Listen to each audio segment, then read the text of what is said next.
Hello guys, চলে এসেছি আজকে আবার একটা নতুন মিনি ব্লগ নিয়ে। আজ ছিল আমার মাসির মেয়ে মানে আমার বোনের জন্মদিন, তাই দুপুর হতেই রেডি হয়ে বেরিয়ে পড়েছিলাম মাসির বাড়ি যাওয়ার উদ্দেশ্যে।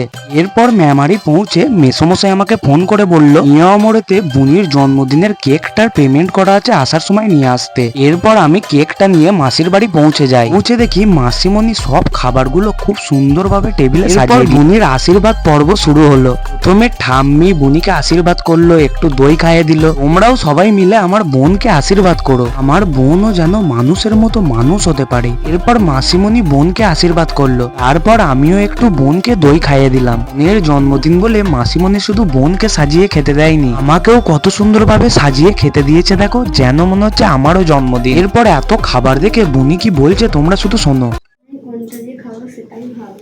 আজকের মতো ভিডিওটা এতটাই। বোনের জন্মদিনে রাতে কি করেছি তোমাদের সাথে নেক্সট ভিডিও শেয়ার করব।